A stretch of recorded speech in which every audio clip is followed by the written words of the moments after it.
What if everything you've been told about earning your place in the world is wrong?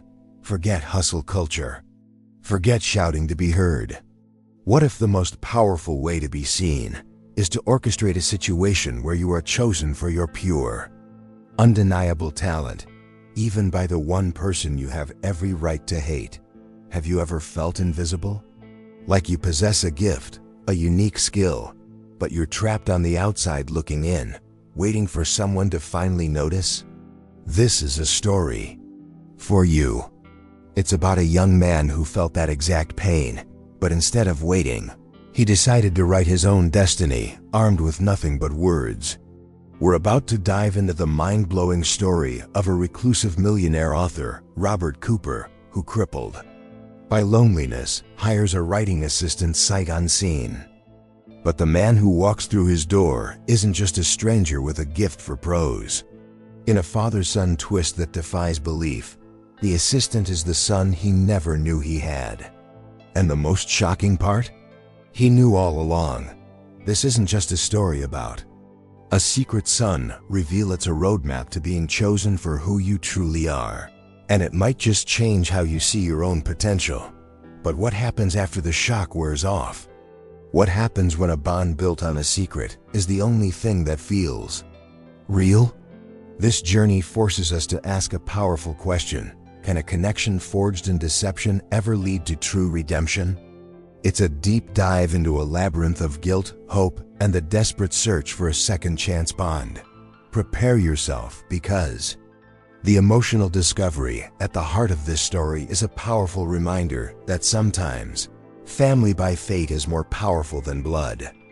The walls of Robert Cooper's mansion didn't just shield him from the world, they echoed the deafening sound of his own loneliness. Each room, meticulously decorated with the relics of a glittering career, now felt like a gilded cage. Silence, once a welcome companion for creation, had become a cruel adversary, mocking the blank page that stared back at him day after day. The weight of his name, a mark of literary genius to the world, was to Robert a constant reminder of a well that had run dry. He was trapped, not by a lack of success, but by the sheer crushing weight of it. Imagine having an entire orchestra in your head, but suddenly you can no longer read the score. That's how Robert Cooper felt. The writer's block he was facing wasn't a simple lack of inspiration, it was a creative desert, a profound disconnection from the very soul that once wove worlds with words. His earlier novels, which sold millions, now seemed as if they were written by a strange era, younger, more vibrant man he no longer recognized in the mirror. Loneliness was the quicksand swallowing him whole, making each attempt to write more desperate than the last. You see, creativity rarely blooms in a vacuum. It needs stimulus, conversation, the friction of different ideas. Think about how your own best ideas often surface when you're just chatting with a friend, not when you're forcing them to appear. Robert had forgotten this, had isolated himself so completely that his only conversational partner was the ghost of his past successes. A practical exercise for anyone feeling this way is to simply go to a coffee shop, order a drink, and just listen. Not to eavesdrop, but to absorb the rhythm of life, the tiny stories unfolding all around you. The irony was palpable. A man who created some of the most complex and relatable characters in modern fiction was incapable of maintaining a connection in his own life. The author's hidden legacy he so carefully curated was at risk of ending not with a full stop, but with an eternal ellipsis, an awkward silence. The loneliness wasn't just a state of mind, it was the poison paralyzing his fingers over the keyboard. A constant reminder that maybe the magic was well and truly gone for him. Had spent his nights wandering through the library, running his fingers along the spines of his own books as if he could draw one last drop of inspiration from them. Each cover was both a trophy and a tombstone. The fortune, the fame, the seclusion, it was all built on his ability to command the written word. But what happens when the words desert you? The vast emptiness of his life was beginning to feel less like a choice and more like a sentence. one he was serving alone in a prison of his own design. With a chilling clarity, Robert realized he couldn't break this cycle by himself. The thought of opening his sanctuary doors to a stranger was terrifying, a violation of the very solitude he had so deliberately constructed. But the prospect of remaining forever in this suffocating quiet, this creative paralysis, was somehow infinitely worse. He needed a different voice, a fresh perspective, a spark to reignite the dying embers. The decision began to form, not out of desire, but out of sheer, bone-deep necessity. The decision, when it came, was an act of pure desperation.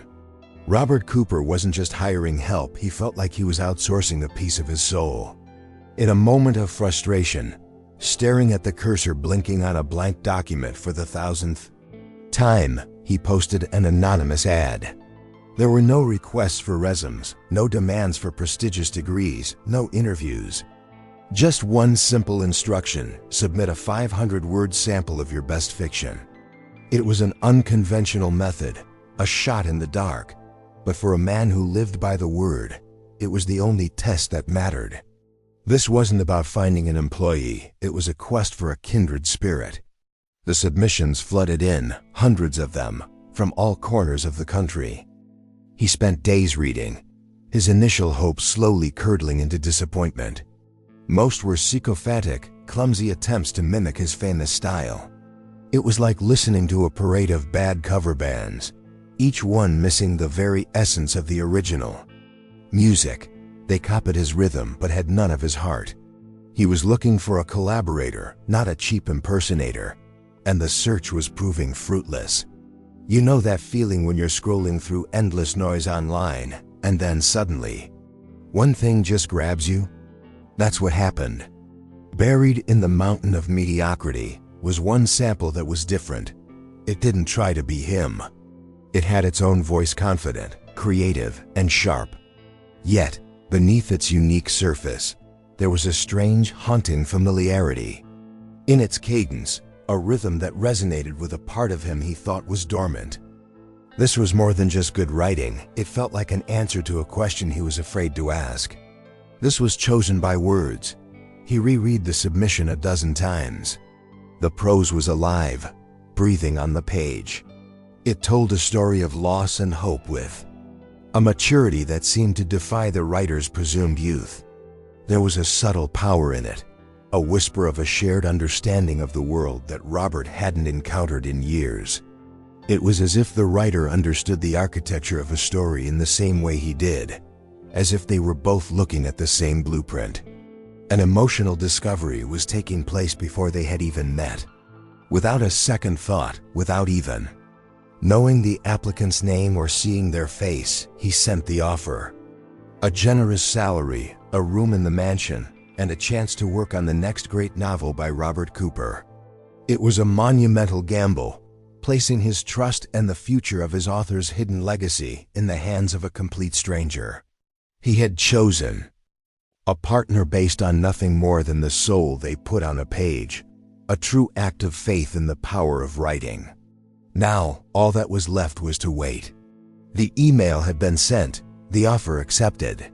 A person, a total unknown, was about to step into his meticulously controlled world. Robert found himself pacing the halls not with dread, but with a flicker of something he hadn't felt in a very long time: curiosity. Who was this person whose words could reach across the digital void and touch the heart of a recluse? What kind of man would arrive at his door? The day the assistant was due to arrive, a nervous energy filled the mansion, a stark contrast to its usual tomb-like silence. Robert expected someone timid, perhaps a bit starstruck, ready to be molded. But the young man who stepped out of the taxi was anything but. He was poised with a confident stride and an easy smile. He carried himself not with the arrogance of youth, but with a quiet self-assurance that was both disarming and intriguing. He met Robert's gaze directly, his eyes holding a spark of creativity that the author instantly recognized. "It's an honor to be here, Mr. Cooper," the young man said, his voice exactly as Robert had imagined from his writing, clear and articulate. As they shook hands, a strange jolt, a flicker of déjà vu, passed through the author. Had seen that slight tilt of the head before, that way of smiling with one side of his mouth more than the other. Robert dismissed it as a trick of the mind, a consequence of his own isolation, making familiar patterns out of new faces. Still, the feeling lingered, an itch he couldn't quite scratch. As they toured the house, the young man's name was Leo Shoud. No signs of being intimidated by its grandeur or by Robert's reputation. Instead, he observed everything with a keen, analytical eye, asking intelligent questions about Robert's writing process and the themes of his past work. He wasn't just a fan, he was a student of the craft, and his insights were shockingly perceptive. It was clear he wasn't here just for a paycheck. He was here to create, to challenge, to collaborate. This was a mind that could match his own. Think of it like recognizing a melody from a long-forgotten song. You can't place the title or the artist, but the notes themselves stir something deep within you. That's what Robert felt. It wasn't just a physical resemblance, it was in the small things. The way Leo gestured with his hands when making a point, the specific phrasing he used to articulate a complex idea. It was all so familiar. It was as if he were looking at a reflection in a funhouse mirror, a younger, sharper version of himself. This sense of familiarity was unsettling, yet also strangely comforting. After years of silence, here was someone who seemed to speak his language without needing a translator. The initial meetings were electric. Ideas flowed freely between them, a dynamic and exciting exchange that blew the dust off Robert's creativity. The page was no longer blank, it was filling up with a story that felt more vital and alive than anything had written in a decade. The young man was a key, unlocking doors Robert thought were rusted shut. Yet, as the days turned into a week, the odd feeling wouldn't subside. Robert would watch Leo from across the library, head bent over a manuscript, and the sense of connection would intensify. It was more than just a shared passion for literature. It was something deeper, something innate, almost instinctual. He was thrilled with the creative progress, but a new nagging question began to form in the back of his mind. A question he was almost too afraid to confront. Who was this young man, really? The first time it happened, Robert dismissed it as a coincidence. He had left a paragraph unfinished, a tricky transition he couldn't nail down. The next morning, he found a note from Leo with a suggested continuation. Reading it sent a shiver down his spine. The younger man had not only solved the narrative problem, but he had done so using the exact sentence structure and vocabulary Robert himself would have chosen. It wasn't imitation, it was instinct. It was as if Leo had reached into his mind and pulled out the words. This uncanny mirroring became a regular occurrence. They would outline a chapter together, and their independent drafts would come back with entire passages that were nearly identical. Not just in plot, but in tone, rhythm, and emotional nuance. It was beyond what could be explained by simple collaboration. It felt like their creative impulses were flowing from the same source. This wasn't just being on the same page, it was like they were sharing the same brain. A bizarre and inexplicable phenomenon that began to genuinely spook the seasoned author. You know how twins are said to sometimes feel each other's pain or think the same thoughts? Their collaboration felt like that. Robert would mention a vague, abstract concept for a character's motivation, and Leo would immediately articulate it in perfect, concrete detail, finishing his mentor's thoughts. It was an incredible boost to their work. The novel was progressing at a breakneck pace, but it deepened the mystery. How could a stranger, chosen by words alone, know the intimate mechanics of his creative soul so perfectly? The idea of DNA and destiny began to feel less like a literary theme and more like a literal question. Robert started conducting small tests, had intentionally used an obscure literary device or a unique stylistic flourish that he hadn't employed in his published works for decades. A week later, Leo would naturally incorporate the same technique into his own writing for the project, not as a copy, but as an organic part of his expression. The young man wasn't just a good writer, he was a reflection. The curiosity that had been a flicker was now a growing flame, casting long, uncertain shadows over their work. This eerie similarity was the ultimate father-son twist in a story that wasn't even supposed to be a mystery. Robert had hired an assistant to help him write fiction, but had stumbled into a real-life enigma that was more compelling than any plot he could invent. He found himself more fascinated by the writer sitting across from him than by the characters they were creating on the page. The collaboration was becoming a quiet, intense investigation. The shared style was the key. For an author like Robert, his voice was his fingerprint, the most unique part of his identity. And here was a young man whose fingerprint was impossibly a near-perfect match. It defied all logic and professional experience.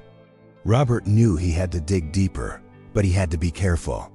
He couldn't risk disrupting the creative magic that was happening, the very magic that was saving his career. The line between mentor and investigator began to blur. Beyond the spooky similarities in their writing, something else was taking root in the quiet halls of the mansion, a genuine connection.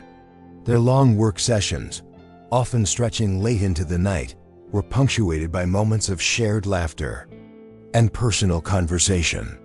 Robert, the consummate recluse, found himself opening up to Leo in ways he hadn't with anyone in years. He spoke of his fears, his past struggles, the loneliness that had defined his recent life. And Leo, in turn, listened with an empathy that felt both sincere and profound. This wasn't just a working relationship anymore. It evolved into a mentorship, and then into something closer to friendship. They'd take breaks to walk the expansive gardens, discussing everything from classic literature to modern politics. For the first time in a long time, Robert didn't feel like Robert Cooper, the famous author. He just felt like Robert. The young man's presence had not only broken his writer's block, but it also pierced the bubble of his isolation, letting the world back in, one conversation at a time. Think of how a plant, long kept in a dark room, will instinctively bend towards a single sliver of light. Robert was that plant, and Leo was the light. The young man's energy and optimism were infectious. He brought life back into the sterile, silent house. Their bond was solidifying, built on a foundation of mutual respect and a shared passion that transcended their age difference. It was almost as if they were building a second chance bond, though Robert couldn't yet articulate what exactly it was a second chance for. The professional respect was immense, but the personal affection was becoming undeniable. Robert felt a paternal pride in Leo's talent, a desire to see him succeed and flourish. He saw the raw genius in the young man and felt a powerful urge to protect and nurture it. This protective feeling was new and startlingly strong. It was more than what a mentor feels for a protege. It was deeper, more fundamental, and it caught him completely off guard. This growing bond made the underlying mystery of their connection even more complex. How could he feel so close to someone who was, for all intents and purposes, a complete stranger just a few weeks ago? It was a paradox. Their relationship felt both brand new and ancient, like they were picking up a conversation that had been interrupted long ago. Family by fate, perhaps, was a concept he'd written about, but now he seemed to be living it. And so, they continued their work, the novel becoming richer and more profound with every passing day. The story they were crafting was one of redemption and connection, mirroring the very dynamic that was unfolding between them. But as their personal bond deepened, so did Robert's need for answers. The comfort he found in Leo's company was now at war with the growing suspicion that their meeting wasn't a coincidence at all.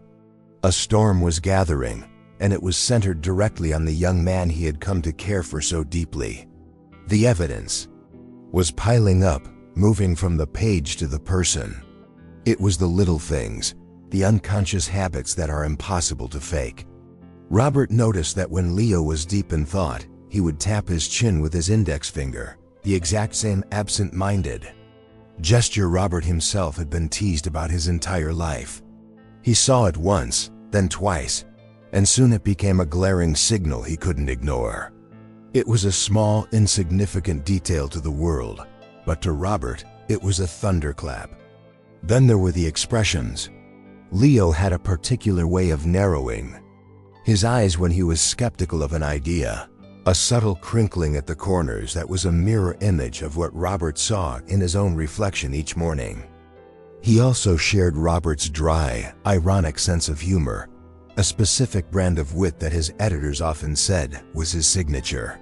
They would make the same obscure jokes, their minds traveling down the same strange, humorous pathways. It was uncanny, like listening to an echo of his own thoughts. Think about the traits you inherit from your family: the way you laugh, the shape of your hands, a specific turn of phrase. These are the things that connect us, the unspoken language of our lineage. Robert began to see these threads of connection in Leo. He noticed the way Leo would pace the room while brainstorming, the same restless energy that Robert used to burn off his creative anxiety. It was a dance he knew intimately, and watching Leo perform it was both fascinating and deeply unnerving. The similarities in their thought patterns were the most compelling piece of the puzzle.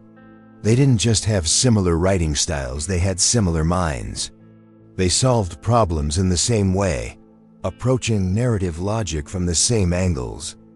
They shared a peculiar pessimism about human nature, a theme that ran through all of Robert's work and was now appearing, unprompted, in Leo's contributions. Their worldviews aligned with a precision that collaboration alone couldn't explain.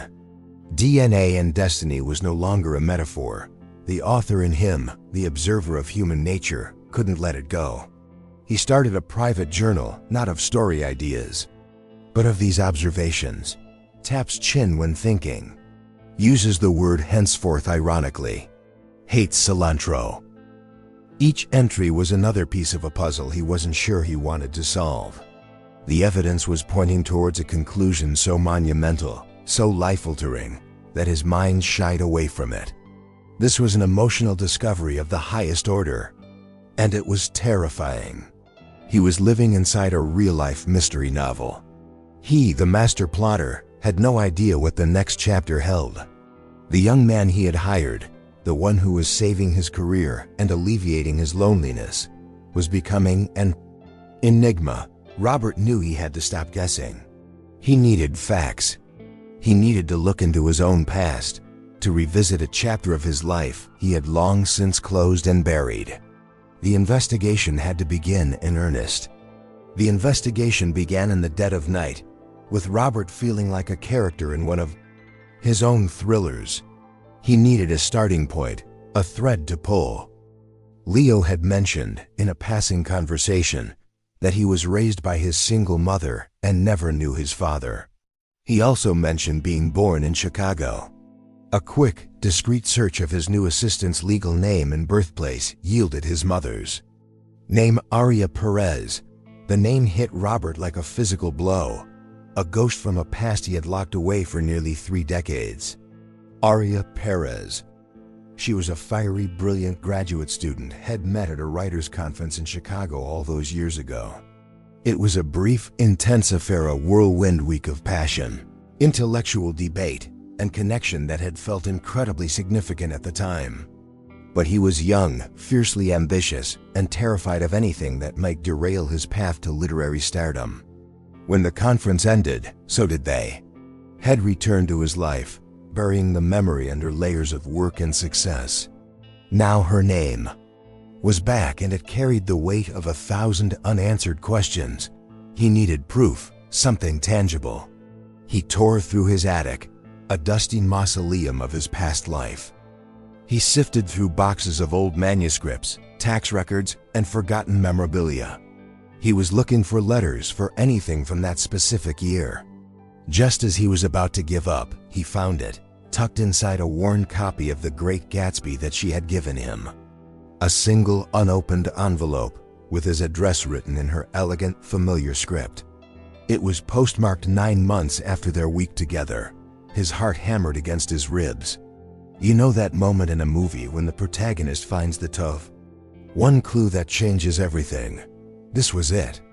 His hands trembled as he carefully opened the letter, the paper brittle with age.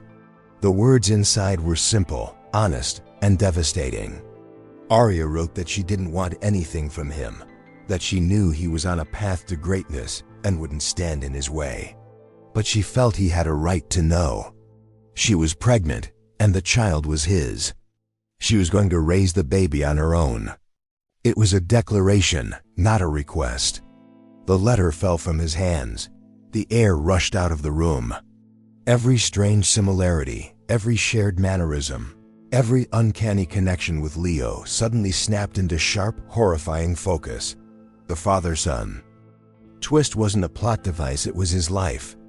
The long-lost child he never knew existed was living under his roof, sleeping in the guest room down the hall, and rewriting his legacy with him. The world tilted on its axis. Every certainty he had ever held shattered in an instant. The quiet of the attic was absolute, but a storm raged inside him.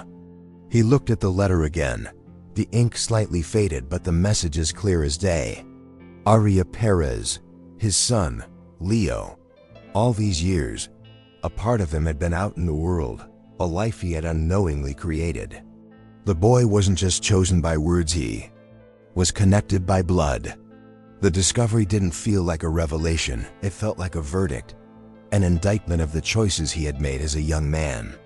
The truth didn't just unfold, it detonated. Robert sat on the dusty attic floor for what felt like hours, the letter from Arya Perez a lead weight in his hand. Leo wasn't just an assistant. He was his son. The words echoed in the silence, each syllable. A hammer blow to the foundations of his world. The young man's talent wasn't a coincidence, it was an inheritance. The familiar mannerisms weren't a trick of the mind, they were genetic echoes. The entire situation was a shocking, unbelievable secret. Son reveal.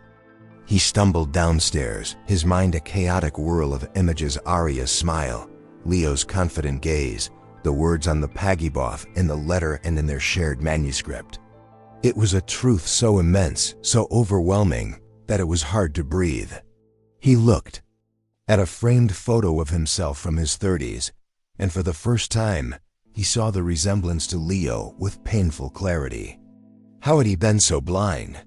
The answer was simple: he had never been looking, had never imagined there was anything to look for. This was the ultimate father-son twist.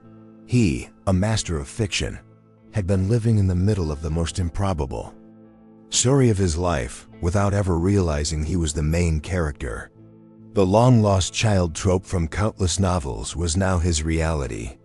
The young man downstairs wasn't just a prodigy, had discovered he was the biggest secret his own life had kept from him. The writing that reunites them was not just a project, it was the hand of fate, or perhaps a cosmic punchline. Think of discovering that a map you've been using your whole life has a hidden continent on it. That's what this felt like. His entire personal history had to be redrawn. The narrative head told himself about his life, a solitary journey dedicated to art, was a lie. Or at least it was an incomplete version of the story. There was another storyline running parallel to his, a life that he had started and then abandoned, without a second thought. And now that storyline had crashed directly into his own. The emotional whiplash was staggering. One moment he was a mentor, a boss. The next he was a father who had been absent for 25 years. A father who had no idea his son even existed. The unexpected reunion they were experiencing was a reunion for only one of them. For Leo, it was something else entirely. A question began to burn in Robert's mind, even hotter than the shock. Did Leo know? Had he known this all along? The revelation explained everything and nothing at all. It explained the similarities, the connection, the eerie sense of destiny. But it opened up a chasm of new, terrifying questions. The author's hidden legacy was no longer about books on a shelf. It was about the flesh and blood man in the next room. His life's work suddenly seemed secondary to the life he had unknowingly created. The silence of the mansion was gone, replaced by the roaring sound of this impossible truth. The initial shock gave way to a tidal wave of guilt. It was a raw, corrosive emotion that washed over Robert, stripping away his pride and leaving him exposed. 25 years. For 25 years, Aria Perez had raised their son alone while he was building his empire of words, wrapped in fame and self-imposed solitude. He hadn't just been ignorant, he had been negligent. Had walked away from that week in Chicago and never looked back, too consumed by his own ambition to consider the consequences. The weight of that choice now felt unbearable. Doubt followed close behind. What did this mean? What was he supposed to do? March downstairs and declare, "By the way, I'm your father?" The thought was absurd, horrifying. He had no right. He had abdicated that right a quarter of a century ago. What if Leo hated him for his absence? What if this revelation destroyed the fragile, wonderful bond they had built? The second chance bond they were forging could be shattered by the very truth that explained its existence. The fear of rejection was paralyzing. But then, flickering, in the darkness of his guilt and doubt, was a tiny, stubborn flame of hope. A son. He had a son.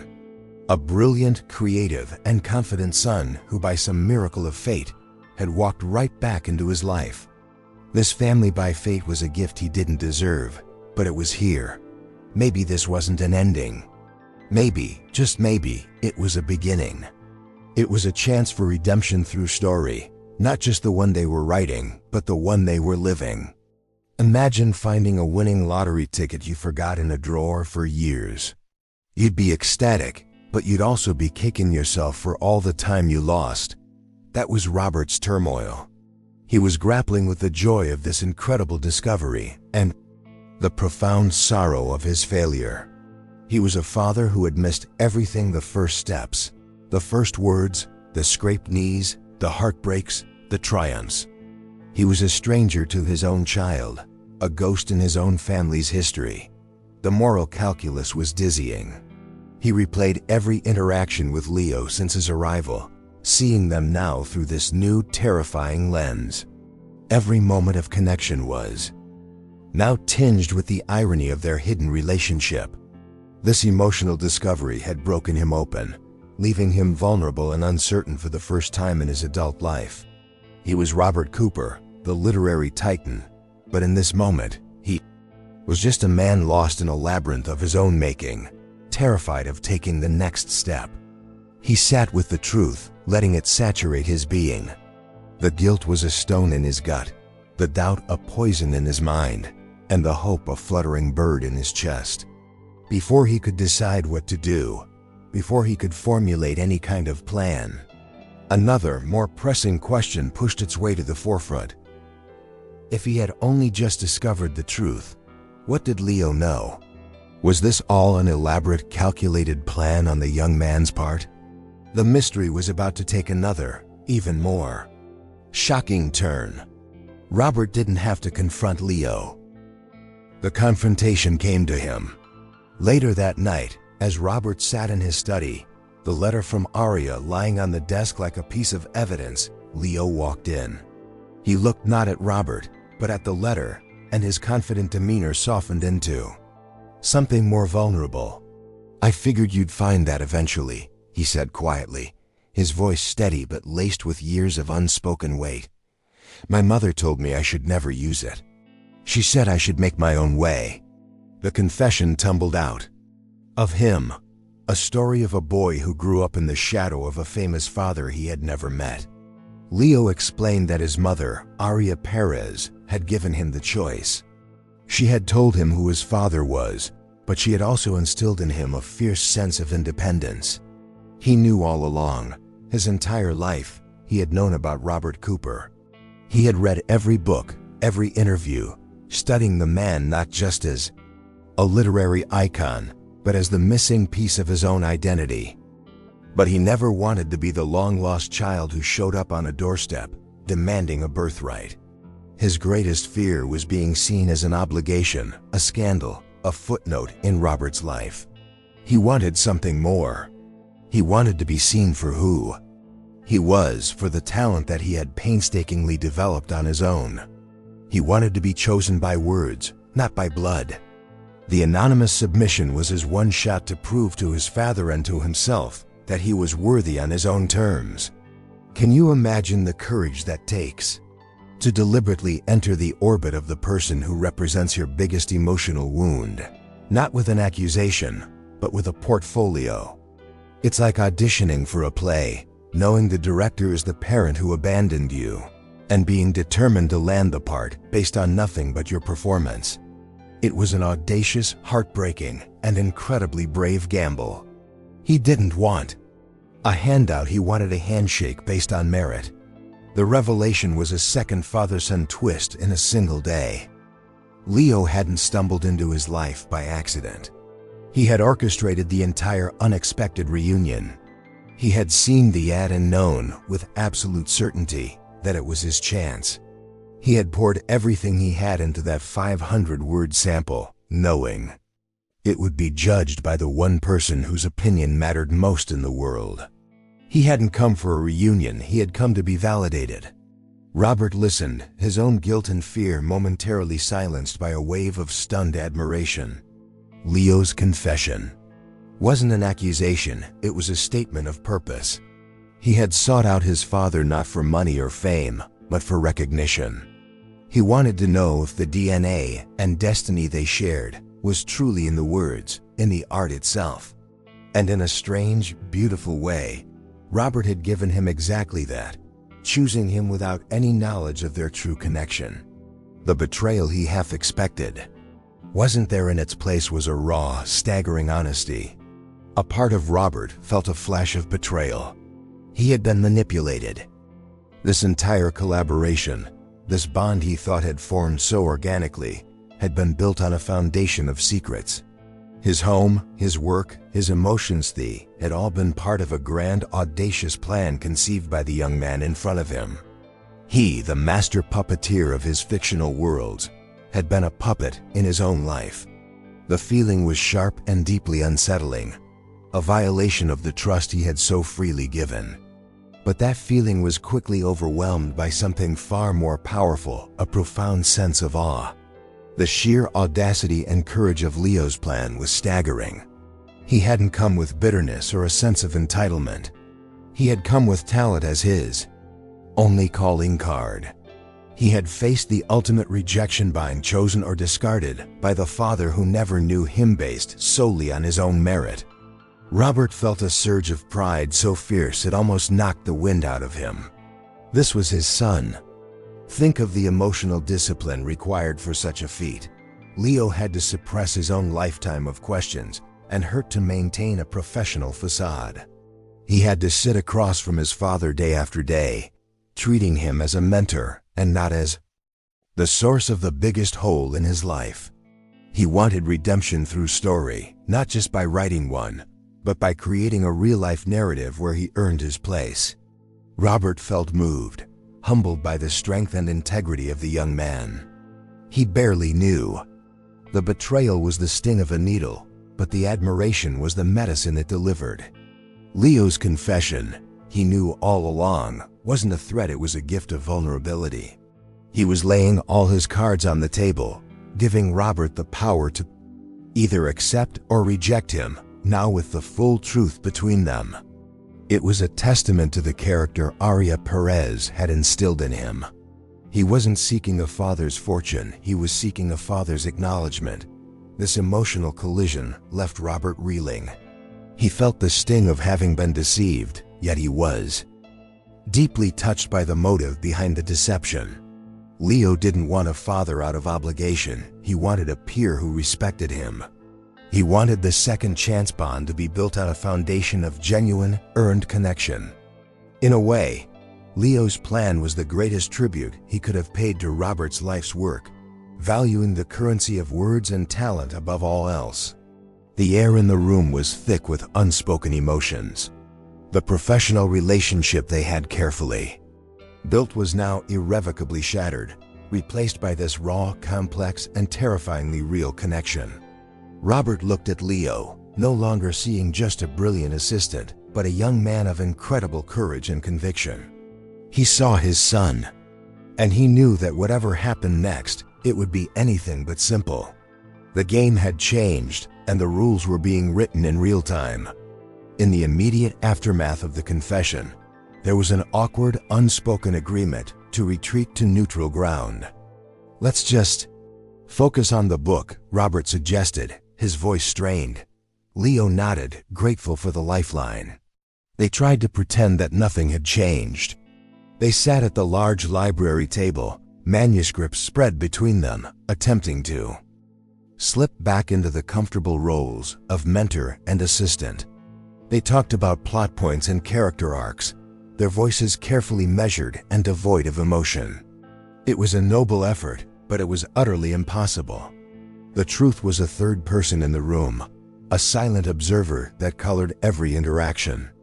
A simple comment about a character's motivation would suddenly feel loaded with subtext about absent fathers and searching sons. A discussion about a fictional reunion would hang in the air, thick with the weight of their own unexpected reunion. The professional distance they were trying to maintain was a flimsy dam against a rising tide of 25 years of unspoken history. Truth and fiction had become an unbearable irony. How can you collaborate on art when your own life has become the most pressing drama? It's like trying to paint a landscape while your own house is on fire behind you. Every word they wrote seemed to mock their attempt at normalcy. The story on the page was about connection and forgiveness, but the story in the room was about a chasm of lost time and the terrifying prospect of building a bridge across it. The emotions they were trying to suppress were demanding to be felt. The breaking point came during a debate over a scene. Robert was arguing for a more cynical outcome, while Leo fought for a moment of grace and redemption. "It's not realistic," Robert snapped, his frustration boiling over. "People don't just forgive and forget." Leo looked at him, his own composure finally cracking. "Maybe they do," he retorted, his voice thick with emotion. "Maybe some people spend their whole lives hoping for the chance to." The line between fiction and reality evaporated in that moment. The dam broke. The pretense of professionalism crumbled into dust. Years of questions, anger, and longing spilled from Leo. Guilt, regret, and a terrified hope poured out of Robert. It was messy, painful, and utterly necessary. They weren't author and assistant anymore. They were a father and a son, two strangers, bound by blood, finally having the conversation that had been delayed for a quarter of a century. The raw, unfiltered emotion was terrifying, but it was also real. They couldn't go back to the way things were. The carefully constructed professional relationship was a casualty of the truth. But in its place, something new and fragile was beginning to emerge. The emotions were too high, the stakes too personal. They couldn't just keep it professional. Their lives were now inextricably linked, and the path forward was unclear. The only thing they knew for sure was that their story couldn't be ignored any longer.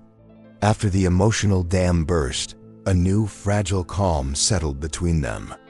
The idea of continuing their original novel seemed absurd, like trying on clothes that no longer fit. One evening, staring at the now meaningless manuscript, Leo said, "This isn't our story." Robert looked up, understanding immediately. "No," he agreed. "It's not." In that moment of shared clarity, a new purpose was born. They wouldn't run from the truth, they would write their way through it.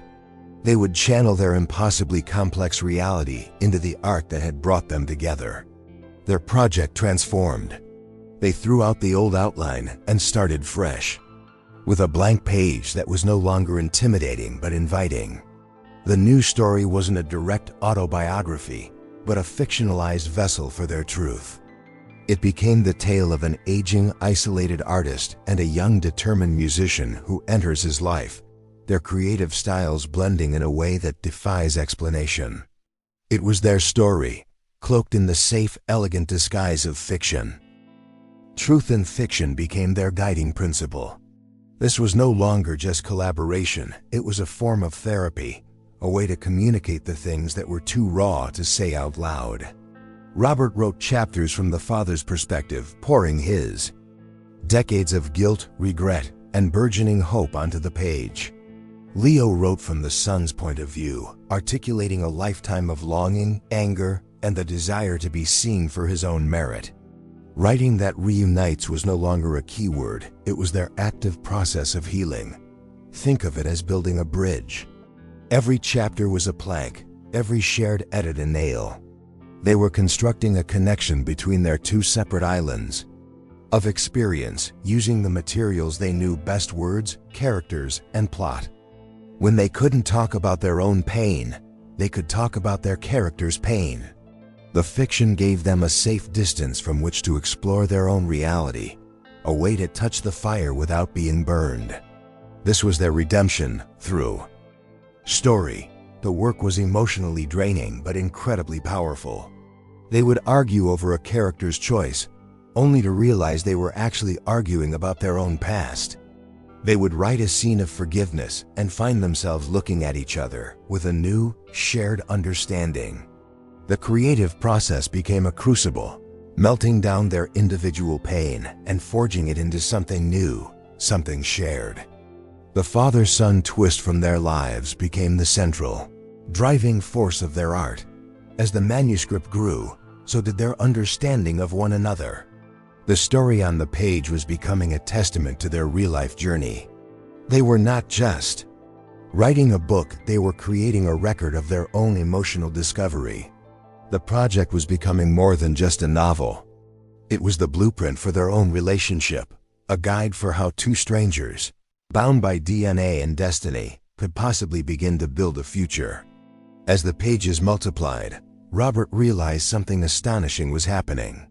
The writing was flowing out of him with a clarity and power he hadn't felt since his youth. The writer's block hadn't just been broken, it had been obliterated.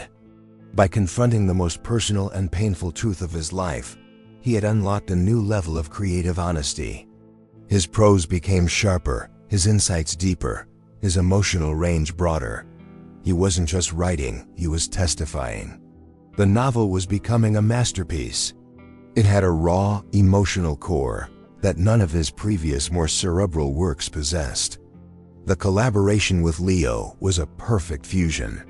Robert's seasoned craftsmanship and wisdom provided the structure and depth, while Leo's youthful fire and raw perspective provided the heart and urgency. Their two voices, one of regret and one of longing, intertwined to create a harmony that was both heartbreaking and beautiful. This was, without a doubt, the author's hidden legacy finally coming to light. Friends, this is a universal truth. The most powerful art often comes from the deepest wounds. When you have the courage to write from your scars, you connect with the scars in others. Robert had spent a career writing brilliant, intricate stories, but they were stories from his head. This one was from his soul. It was the book that changed everything for him as a writer, forcing him to abandon his old tricks and simply tell the truth as he felt it. The process of creating this book transformed Robert, not just as an artist, but as a man. Each chapter, he wrote about the fictional fathers. Regrets was an apology to Leo. Each passage he crafted about the hope for a second chance bond was a prayer.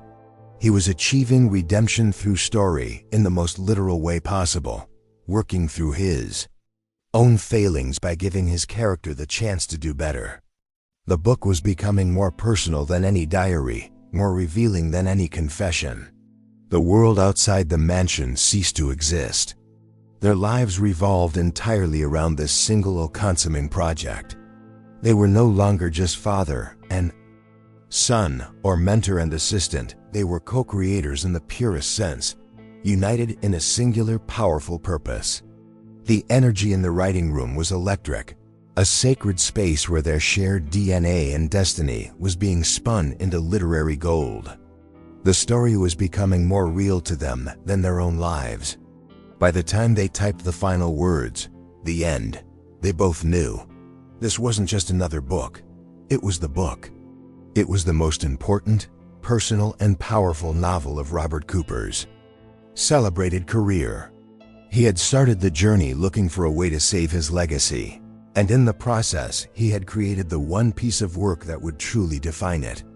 But the book itself was already becoming secondary to the real prize the journey had given him. With the manuscript complete, a strange new quiet settled in the house. The intense, all-consuming purpose of the novel had been a buffer, a safe space, for them to exist together. Now, without the fiction to hide behind, they were left with a simple, terrifying reality. They were father and son. Strangers, in many ways, who now had to figure out how to build a real relationship from the ground up, with no characters to speak for them. The first steps were awkward, like learning a new dance. They started small. They stopped eating meals over manuscripts in the library and started eating in the dining room, talking about mundane things, the weather, the news, a movie Leo had watched. Robert learned that Leo was a terrible cook. Leo learned that Robert had a surprising love for old black and white comedies. These were the small, ordinary bricks they used to build the foundation of a real connection. Writing that reunites was done now, living had to begin. This is often the hardest part of any major life change. The grand dramatic event is over, and you're left with the quiet, everyday work of building something new. It's not as exciting as the Secret Son reveal, but it's infinitely more important. For Robert and Leo, it meant making a conscious choice. Every day to move forward, to forgive the past, and to be present for each other. They took walks, not to discuss plot points, but just to walk. They learned to simply be in each other's company. Their relationship was no longer rooted in the shared trauma of the past or the collaboration on the novel. It was now being nurtured by shared experiences in the present. Robert took Leo to his favorite old bookstore in the city. Leo convinced Robert to try a new kind of music he swore he would hate and secretly enjoyed. They were slowly, carefully, creating their own history, one that belonged only to them. This was the true second chance bond in action. The journey was about moving from the extraordinary to the ordinary. The unexpected reunion had been a lightning strike, but a relationship needs more than that to survive. It needs the gentle rain of daily life, of shared jokes and quiet understanding. They were building a family by fate, not one based on a dramatic reveal, but one cemented by the simple, consistent choice to show up for one another. The fiction had served its purpose, it had brought them together. Now the real work began. As they navigated this new territory, the manuscript of their novel sat on the desk, a testament to the journey that had brought them to this point. It was a powerful, beautiful story, but Robert knew with a certainty that filled his heart that the relationship he was building with Leo was the real masterpiece. The book was a story about redemption. Their budding relationship was the redemption itself. The truth was finally more important than the fiction. The book was published. To say it was a success would be an understatement. It was a cultural phenomenon. Critics raved, calling it a stunning return to form for Robert Cooper, but with a newfound emotional depth that was both raw and masterfully controlled. They praised the anonymous collaborator for the fresh, urgent voice he brought to the work. The novel, titled The Echo Chamber, climbed every bestseller list and sparked a global conversation about family, art, and forgiveness. It truly was the book that changed everything.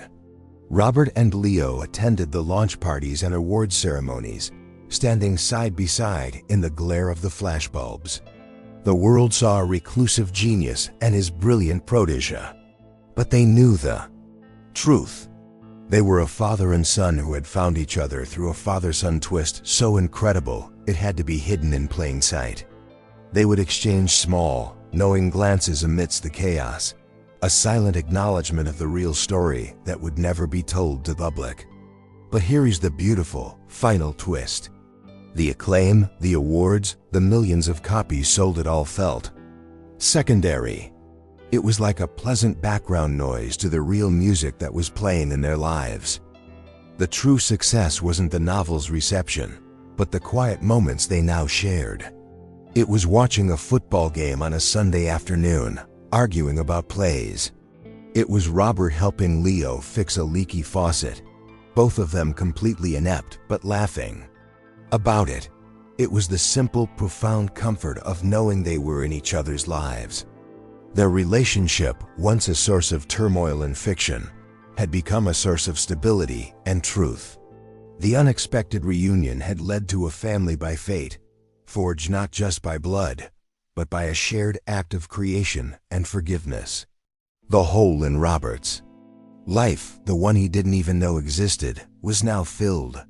The question in Leo's life, the one that had driven him for years, had been answered. He knew all along, and now he knew peace. The masterpiece wasn't the book. The masterpiece was the bond. The novel would be read and cherished for years, a testament to their talent and a key part of the author's hidden legacy. But the real legacy was the relationship they had built from the ashes of a decades-old secret. It was the second chance bond that had healed them both, a connection rooted in a truth far more powerful than any fiction they could ever write. The story that began with loneliness and a blank page ended with connection and a future filled with possibility. The world celebrated the book, but for Robert and Leo, the greatest prize was each other. The critical acclaim was validation, but their quiet, shared life was victory.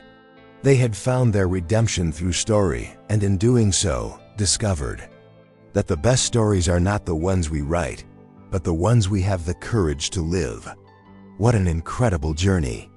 From a shocking secret son reveal to a powerful story of redemption through story, the tale of Robert and Leo shows us that sometimes our greatest legacy isn't what we leave behind, but who we lift up.